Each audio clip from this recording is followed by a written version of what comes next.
ngasi fawgi marupsingi punsida train da muktang oirigaso travel to biramlani khalle madusu ichamchamba railway track singdo viramgani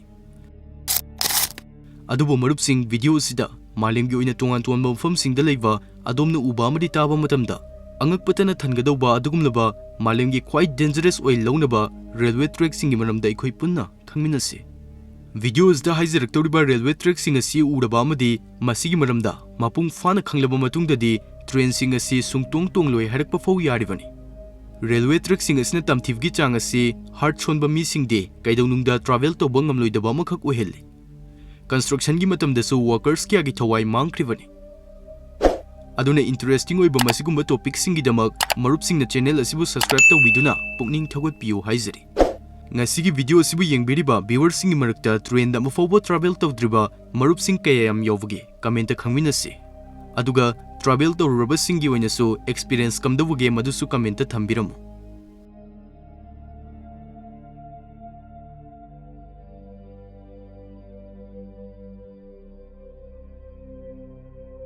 Meklong Market Railway Track, Thailand. Marupsing train asi passenger singi oinadi safe oy adubu outside myo singi khaluragadi yam sathiba moi laune. Masi haribagi maramdi Meklong Railway Station gai nangnangna mi yam tinba market amale. Mazda leriba track asi samduna train asi travel tawi. Mazda mu hena ngaklibasi yam chawba manama singi bazar ama railway track asi ga hakthingna leiba asini. Space like the Bomaram the Muikiana Makui Dukansing, Trick as he matakta hangi. Adabu, Kariguma Makuina train la Fagi Hunjil Targadi, Makui Pulam sing Loinamaglautui. Adugu train as Nasat Krabamatung, Hanagi Matogumamuk, Potche Yolame. Masitara de Adom Soidan for Foguni Matudi, train Namdi Musing a Sigin Naknavgi Changasi, foot Amamuktan or even. Rix oid of a so Matoi Kubakta Haptunanga Sisu. Thawong asi leptana dumak makha sathari train to Clouch Argentina da leiba masigi railway track asi Malemgi Khwai dangerous oiba track amo oina laune 1948 ta saba ukiba railway track asi mapung fana sembolution bada 27 years sangi masi train to Clouch hariga su khangne track asi leimai dagi 4225 meters hena wangma mafamda semkhibani Kangjin Bia Bamana, Malemgi Khwai Wangba building, Bruce Khalifa Sigi height asi 828 meters oi. Aduna, Bruce Khalifa Siguma Manga Punsin Bagi, a Wangbam from Madudani, train asna cheli basi. Masigumba Kahena Wangbam from Singasi, Samduna Chatni Kaluvda, Muikiana, train as the travel to Bapam Lamdi. Masigi Sumatakta train as the tunnel Skungamatoyamadi, Hek Ubda Kiba Fauba, Tong Kungamapanamasu, Samduna Chatli. Tasing namukidi train asna chingkya samduna northwestern Argentina dagi Chile hariba country asibu connect tawriba train amakhakni attitude wangma maramna mafam asigi railway department na nungti numit khudingi 24/7 yam kupna inspection tawduna lei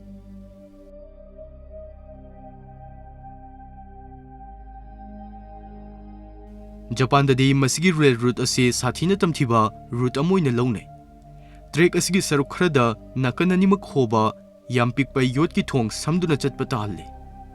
Masigi maramna train asibu thoriba driver asi matam pumna makta mikumna hum singna leiba tahali. Ma ke asoiba amadagi train asda tongliba mioi singi punsi loinagi loina mangki boy thoklibani. Khudong thiba asi masina su loitri. Train asi Mount Oso samduna chatli. Masi Japan lebak asda khwai active volcano soiba mafamni. Passenger sing asi matam pumna makta volcano activity gi risk tale. Mazda urivasini, track asigi manakta lava sentarivasi.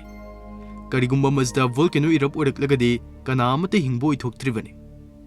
Railway route asda yam kukna sukpa umangamdi yam luthaba tampak kyasu samduna chatlibani. Rameswaram Railway Track Chennai. Hausigamu India gi oina khwai danger oi launaba railway track amagi maramda khangminasi. South India da leiba masigi railway track asina Tamil Nadu gi Rameswaram dagi Pamban Island bu samnahali. Masigi maramna Pamban bridge hariga khangnaribani. Thong asi chaurapna kilometer animuk shangi. Masi 1911 dagi saba urki amadi 24 February 1914 da mapung fana sabalu shinki. Train asda tongduna chatpa kanagumma mioi amana mapanda yenglubu taragadi isingi imai khaktamak uba fangani. Aduga samudragi kallaba ithat kya si uraba passenger adu sor saning samang honbe yaudaba nate.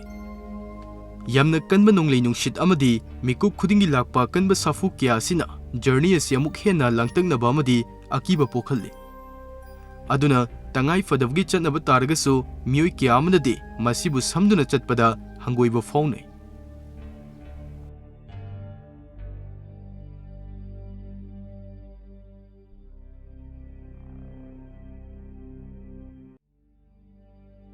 Dead Railway Track, Thailand.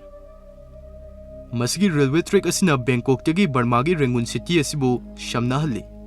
Amadi masi 415 km sangi. Adomdi thazaroi tawdabu route asi adukimatik dangerous oi. Masimagna 1947 chahi is the railway route asi close tawkirami. Masigi maramdi railway asibu sem saba matamda sen milising maudrai henbagi thawai mangki. Masigi maramna dead railway track haina mingthol piki.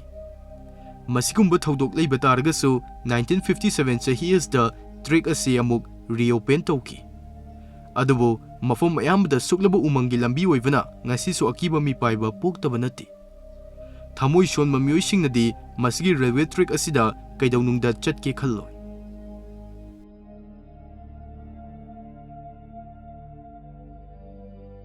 Jakarta Bandung Railroad Indonesia. Masigi high speed train asna Jakarta dagi Indonesia gi Bandung bu samnali. Amadi masi fauf gi journey asi pung ahum muk changi.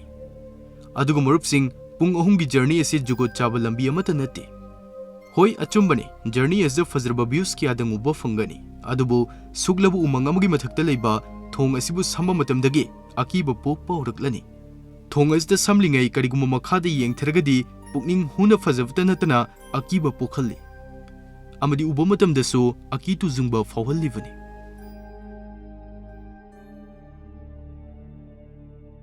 Devil's Nose Railway Track, Equator. Masigi track asimasu yamwangba chingi nagyada samduna chatli.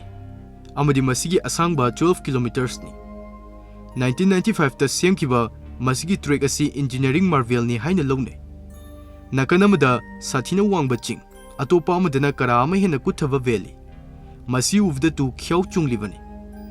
Track asina construction tawringai matamdasu sinmi chama hena chingas dagi onthagiduna thawai mangkhirami. Masigi maramna mafam asibu Devil's Nose haina mingthol pirami. Track asigi saruk kharada khangthek thekpa jaga su yawi. Aduna train asi karigumba kanda loknungda tasinkhibagi oithokpa lai. Karigumba marupsingna adventure pamba mioi oiraba amadi akiba fawgandaba mioi oiragadi track asida travel tawbana adongi oina perfect journey oini thazai. Mathakta haijikriba railway track taret asigi manungda marupsingna khwai tamthi khanba track karam boivage haibiramu. Next part pamlagadi pin tawriba comment asida part 2 haina type tawshinbiu. Masi thamjraga ngasi ko inadi mayambu tk fix na kaina nabgi tanja do lawzari.